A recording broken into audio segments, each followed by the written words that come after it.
Sambalpur cyber police ବର୍ତ୍ତମାନ ସେଇ case ଉପରେ ଇନକ୍ୱାରି କରିକିନା 5 ଜଣକେ ଗିରଫ କରିছে আর ফির কোর্ট চালান করেছেন।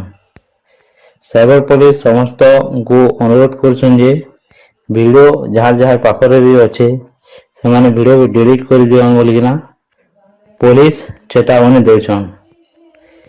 ଆଉ ଭାଇମାନେ ଜଣଙ୍କର ଭିଡ଼ିଓକେ ଭାଇରାଲ କରି ସେୟାର କରିବାଟା ବହୁତ ବଡ଼ ଭୁଲ ହେ। ଏନ୍ତା କରି ଗୋଟିଏ ନିରୀହ ଇତିଶ୍ରୀଙ୍କର ଭଉଣୀଙ୍କୁ ଏ ଭିଡ଼ିଓ ବନାଇ ଭାଇରାଲ କରିବାଟା ନାହିଁ। ସେ ବହୁତ ଦୁଃଖର ଖବର ଯେ ଜଣେ କୀର୍ତ୍ତନ ବା ଆମର କଲଚରକେ ଯିଏକି ସାରା ଓଡ଼ିଶାରେ କିମ୍ବା ଆମର ଭାରତ ବର୍ଷରେ ଦେଖଉଛନ୍ ସେମାନକେ ଏନ୍ତା ନିର୍ଯାତନା ଦେବାଟା ବହୁତ ବଡ଼ ଭୁଲ ହେ।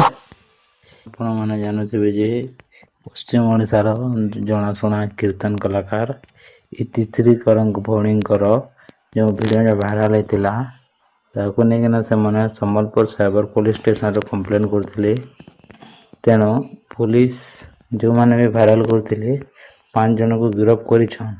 ଆଉ ଫିର ସେନେ ଯେଉଁମାନେ ବି ଜଡ଼ିତ ଅଛନ୍ତି ସେମାନଙ୍କୁ ଆକ୍ସନ୍ ନିଆଯିବା ବୋଲି ସମ୍ବଲପୁର ପୋଲିସ ତରଫରୁ ସୂଚନା ଅଛି।